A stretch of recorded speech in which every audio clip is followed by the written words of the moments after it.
Bonjour à tous, bienvenue dans cette première Rec Session de Lumix.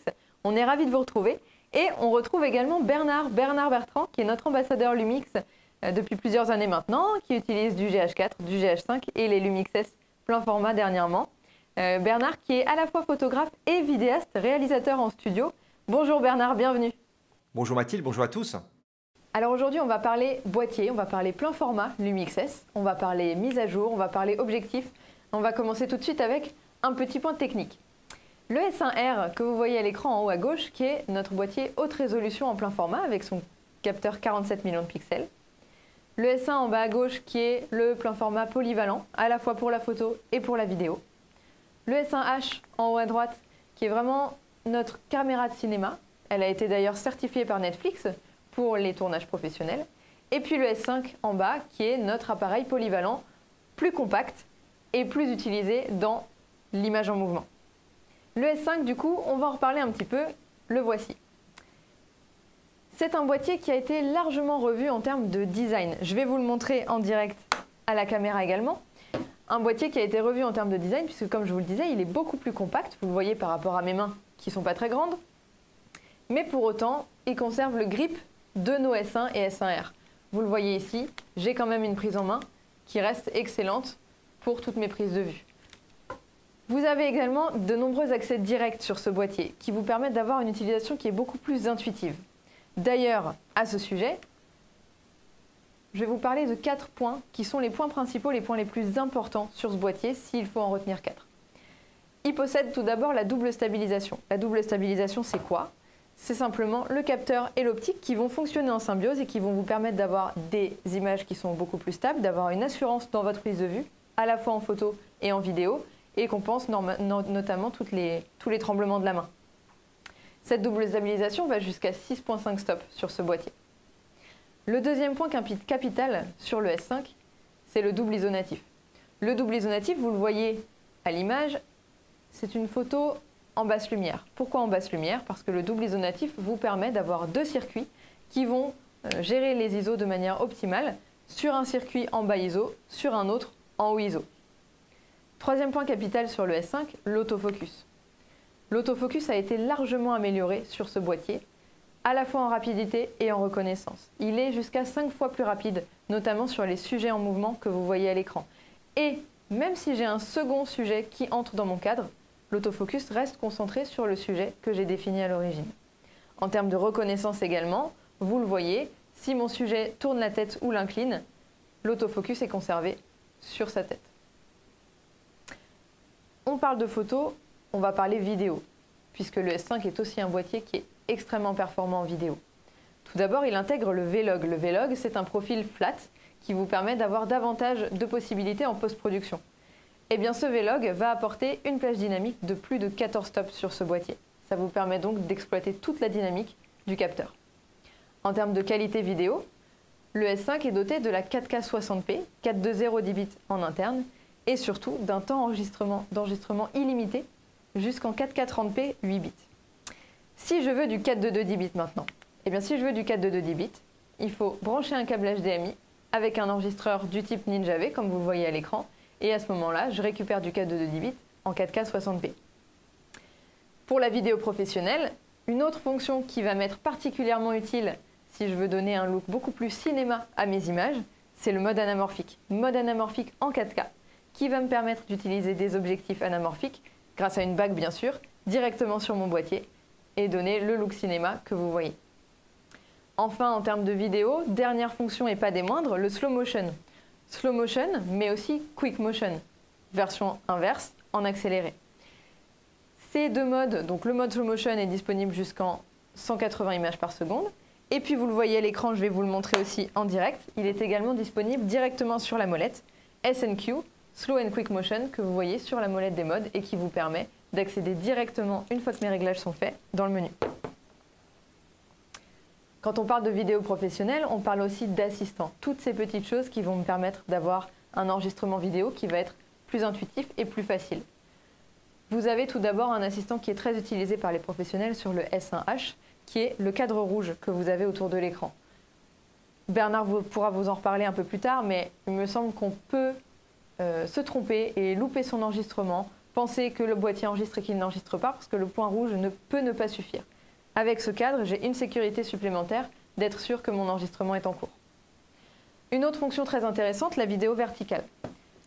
Beaucoup d'entre vous postent sur les réseaux sociaux maintenant, notamment Instagram, qui sont plus adeptes donc des vidéos verticales. Et bien dès que je tourne mon appareil et que je le place en position verticale, la vidéo est enregistrée de manière verticale également. C'est beaucoup plus simple notamment pour transférer mes vidéos directement sur mon smartphone et les partager en direct. Voilà les 4 points à retenir. 4 points à retenir, mais peut-être même 5. Pourquoi? Parce que comme vous le voyez juste là, le S5 fait la taille d'un GH5. Je vais vous le montrer à l'écran en live. Voilà un GH5 à côté. Donc vous voyez que vous avez bien un boîtier qui va posséder un capteur plein format, mais qui va être beaucoup plus compact dans la main. D'ailleurs, c'est un boîtier qui est aussi beaucoup plus léger qu'un S1. Si je vous le mets à côté, vous avez un boîtier qui est 30% plus léger qu'un S1. Je vais vous laisser découvrir une vidéo qui a été tournée par ce S5 justement, par Romain Sarret, en Grèce cet été. On se retrouve juste après.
Ça, c'est ce que le S5 pouvait faire jusqu'ici.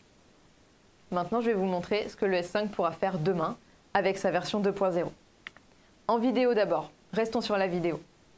Le S5 pourra désormais filmer non plus seulement en 4K, mais aussi en cinéma 4K 60p jusqu'en 420 8 bits. Et en cinéma 4K 30p 422 10 bits directement dans le boîtier en interne. L'HDMI n'est pas en reste puisque elle me permet également d'obtenir désormais le RAW en 12 bits. Le RAW, oui, mais à la fois en 6K, en 4K et même en anamorphique 3,5K. Toujours en vidéo, on a parlé des assistants tout à l'heure. Les assistants, notamment cadre rouge et la vidéo verticale, sont également récupérés par d'autres boîtiers puisque les S1, S1R et S1H vont aussi avoir droit à des mises à jour, le tout fin novembre. Le S1R et le S1 viennent récupérer ce fameux cadre rouge qui est déjà d'ailleurs intégré dans le S1H. Et puis ces 3 boîtiers récupèrent aussi la vidéo verticale. Pour le S5, c'est pas fini. On veut donner un côté un petit peu plus vidéo pro au S5 également.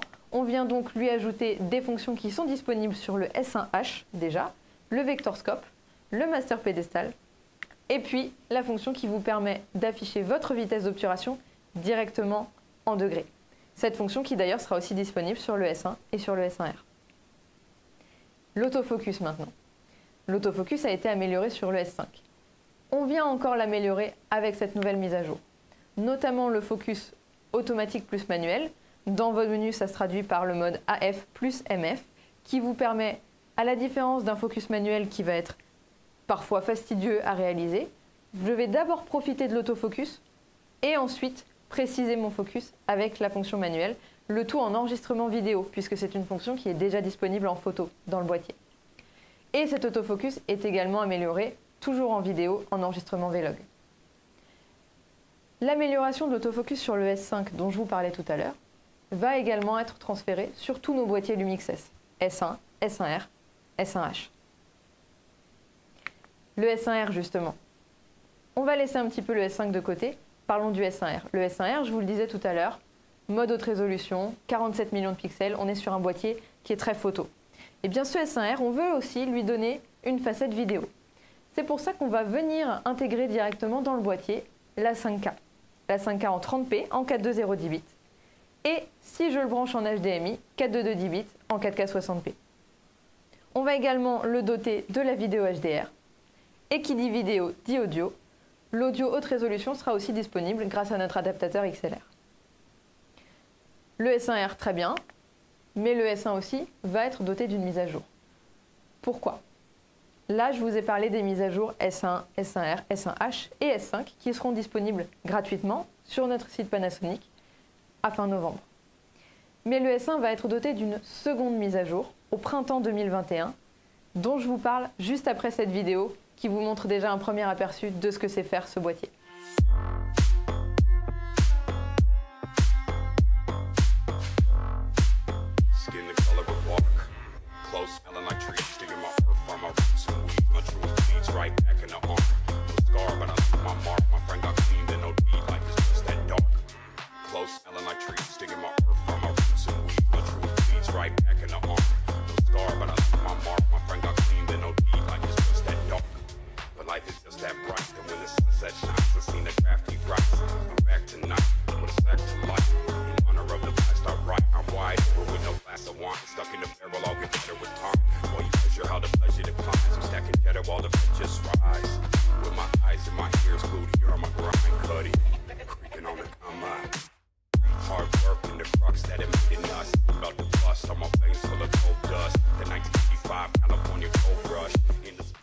Vous avez vu ce que réalise le S1 en vidéo, ou du moins ce qu'il réalise jusqu'à cette fin d'année. Puisqu'en début d'année 2021, donc je vous le disais, le S1 va passer en version 2.0.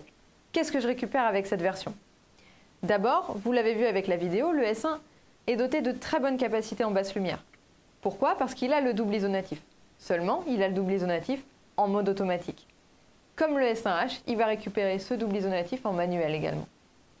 En termes de qualité d'enregistrement maintenant, le S1 va récupérer le RAW, comme le S5, comme le S1H, via HDMI, en 6K, 4K et anamorphique 3,5K. En interne, il récupère également la 6K et la Cinema 4K. Le 4.2.0 10 bits sera disponible en 4K 60p et vous avez aussi les modes anamorphique et le timecode pour rendre vos réalisations encore plus professionnelles. Alors là, je vous ai assommé avec beaucoup d'informations. Donc on va essayer de simplifier tout ça. Je vous ai préparé un petit récap pour que ce soit plus facile à retenir. Le double isonatif donc, le double isonatif qui est disponible sur nos 3 boîtiers S5, S1 et S1H en manuel sur les S1 et S1H. Qualité d'enregistrement, j'ai de la 6K sur le S1 et sur le S1H. Je monte jusqu'en 5K sur le S1R et en Cinema 4K sur le S5. Le S1H, chose capitale à retenir, je ne suis limité dans aucun format d'enregistrement. Je peux shooter de manière illimitée dans tous les formats. En termes d'échantillonnage, j'ai de la 4.2.2 10 bits en interne sur le S5, le S1 et le S1H. Et je le récupère sur le S1R via HDMI en 4K 60p. 4.2.2 10 bits en interne qui est d'ailleurs jusqu'en cinéma 4K sur le S5 et sur le S1H. L'euro qui était disponible sur le S1H, je le récupère sur les S1 et S5. Et en termes d'options vidéo, l'anamorphique et le timecode, qui sont disponibles d'ores et déjà sur le S5 et le S1H, viennent aussi être intégrés sur le S1. En termes d'assistants vidéo, enfin, dont on se parlait tout à l'heure, les S5, S1 et S1R sont rendus plus professionnels avec bon nombre d'assistants qui vont faciliter l'enregistrement. et le S1H récupère la vidéo verticale. Alors Bernard, tu utilises le S1, le S1H et dernièrement le S5. Qu'est-ce qu'elles vont changer pour toi, ces mises à jour? Bien, en fait, ce que je retiendrai surtout de ces mises à jour majeures sur la gamme des Lumix S, c'est surtout une volonté de Panasonic d'uniformisation de la gamme. C'est-à-dire qu'on avait vraiment, je dirais, des appareils très très capables en vidéo comme le S1H par exemple, et puis des appareils très très capables en photo comme le S1R. Alors maintenant, on a vraiment quelque part les cartes qui sont redistribuées. J'ai noté d'ailleurs, parce que je ne les connais pas tous par cœur encore, évidemment, c'est trop récent dans ma tête. J'ai noté quelques points qui, à mon sens, sont très importants. Les avancées sur le S5 sont l'arrivée du cinéma 4K. Donc là, on n'est plus en Ultra HD uniquement, on est aussi en cinéma 4K. La sortie en RAW 12 bits en 6K. Et la 3.5K en anamorphique via l'HDMI. Ça, c'est vraiment le genre de paramètres que je vais utiliser parce que quand on touche à l'anamorphique, on ne sait plus s'en passer, ça, croyez-moi. Alors, pour le S1R, qui, on le sait tous, était évidemment un champion en définition, pour les photographes qui font de l'exposition par exemple ou vraiment qui ont vraiment besoin d'énormes tirages, ben là on arrive aussi à de la 5K 30, 24 et 25 images par seconde et de la 4K en 50 et 60 images par seconde en 4.2 10 bits via l'HDMI. Donc le S1R, véritablement l'appareil du photographe qui a besoin d'énormément de définition, se retrouve donc aussi cette fois-ci équipé de performances tout à fait hors normes en vidéo. Alors le S1, là franchement c'est énorme puisqu'on a l'arrivée du RAW 12 bits en 6K, la 3.5K en anamorphique comme sur le S5, l'enregistrement vidéo en interne en 6K et en cinéma 4K et l'enregistrement 4K 50 et 60p en 4.2.0 10 bits. Le mode anamorphique donc, ça j'en ai parlé, et enfin l'ajustement du Dual Native ISO sur le S1 en mode manuel cette fois. Alors, inévitablement, je ne peux pas manquer de aussi souligner l'avancée qu'il y a eu sur le S5 au niveau de l'autofocus. Bien, en fait, toutes les avancées que j'ai pu vraiment expérimenter, là, pour le coup, j'ai vraiment beaucoup testé. Mais si vous regardez sur YouTube, vous allez trouver beaucoup de capsules qui ont été faites où on évalue justement les avancées au niveau de l'autofocus sur le S5. Ben, cet autofocus va se retrouver évidemment sur toute la gamme. Donc là, vraiment, une grosse avancée au niveau de l'autofocus. Et j'ai pu l'expérimenter encore tout récemment avec le S5. Alors, vraiment, encore une fois, ce que je retiens surtout, c'est que, comme toujours d'ailleurs, hein, si on se rappelle d'ailleurs du firmware qu'il y a eu sur le GH5 à l'époque, véritablement, ce GH5 est devenu une autre machine après le firmware. Et ça, c'est vraiment dans l'ADN propre à Panasonic, c'est d'écouter l'utilisateur et de répondre à ses besoins. Ça a été encore le cas plus récemment avec le G9, qui est devenu vraiment un petit GH5 en fait, quelque part. Ben là, on se retrouve avec chacun des boîtiers de la gamme S qui se retrouve véritablement avec des mises à jour majeures. Là, franchement, soulignons donc, je dirais, le travail des ingénieurs pour nous livrer ça. Donc vraiment, je dirais, comme expliqué par Mathilde, il y a vraiment une différence entre les boîtiers. Hein. Le S5 est très portable, très petit, très handy quelque part. Le S1H, lui, sans compromis au niveau de la vidéo. Donc ils ont tous, effectivement, je dirais, une fonctionnalité propre ou en tout cas, je dirais, un profil propre quelque part d'utilisation. Mais on voit que là, avec ces firmware, Panasonic redistribue les cartes plus généreusement, je dirais, et ça va faire plaisir à tout le monde en fin de compte. On a beaucoup parlé boîtier jusque-là. On va parler optique maintenant. On sait que les optiques sont capitales pour vous dans votre utilisation des boîtiers. Ces optiques vont continuer à être développées par Lumix, mais aussi par Sigma et Leica au sein de l'alliance Monture L. Cette monture L que nous avons les trois marques en commun. À l'heure actuelle, nous avons près de 40 optiques qui sont disponibles sur le marché sur ces trois marques. Chez Lumix, ça se traduit par 7 optiques. Vous avez 2 téléobjectifs 70-200, un f2.8, un f4. Vous avez 3 zooms standards, 24-70 si je veux de l'ouverture à f2.8, 24-105 si je veux un peu plus de zoom et la possibilité de faire de la macro, et le 20-60 si je veux profiter d'un grand angle un peu plus particulier à 20 mm, ouverture f3.5.5.6. Et enfin, vous avez un zoom 16-35 pour le grand angle.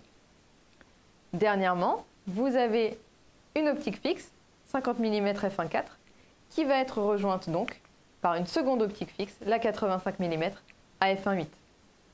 Cette 85 mm f1.8 fait en fait partie de 4 optiques à ouverture f1.8, dont je vous reparle juste après.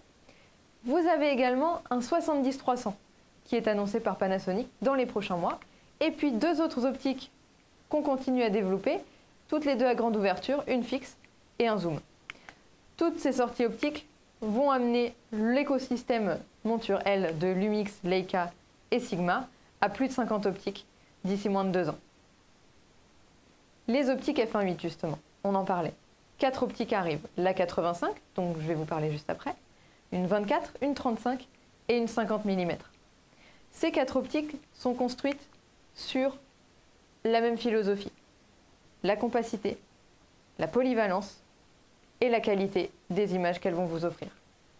Ces 4 optiques sont conçues sur une même taille et un même diamètre de filtre. Je vais vous la montrer.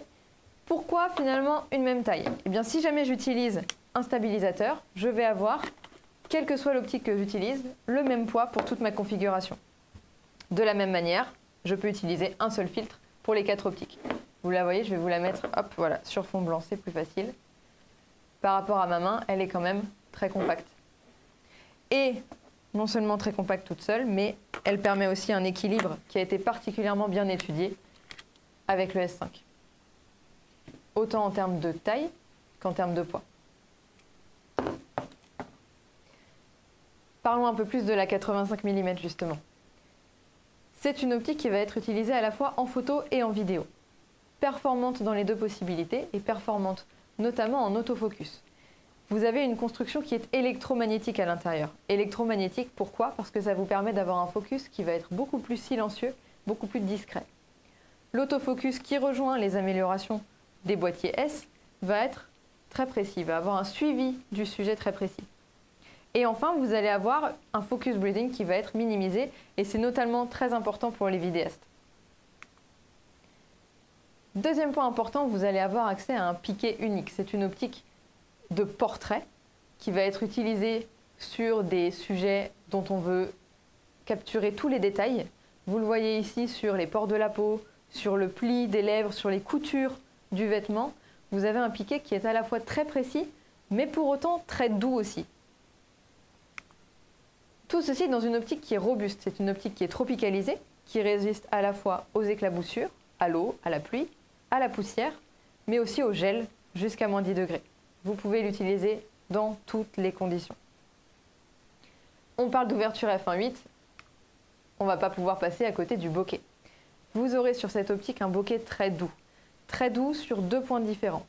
Premièrement, sur la limite entre votre sujet et votre arrière-plan. Vous allez avoir une limite qui va être très subtile, qui ne va pas être coupée, qui ne va pas être coupante, mais vraiment très douce. Et ça va vous donner un détachement plus naturel entre votre sujet et votre arrière-plan. Et le deuxième point, très important sur le bokeh également, vous allez avoir très peu de vignettage sur vos effets bokeh à l'arrière. Bernard, tu as été le premier à tester cette optique en Europe. Est-ce que tu peux nous en dire plus sur ton utilisation? On va apercevoir tes images à l'écran en même temps. Qu'est-ce que tu peux nous en dire de cette optique? Alors, mon utilisation du 85 mm, là, vous le voyez, je l'ai monté ici sur le S1 et évidemment, là, je l'ai utilisé en config, je dirais, photo, hein, pour avoir réalisé les photos que vous allez pouvoir voir probablement sur l'Instagram notamment de Pana France. Mais en gros, voilà, hein, là, franchement, on est dans une optique toute petite.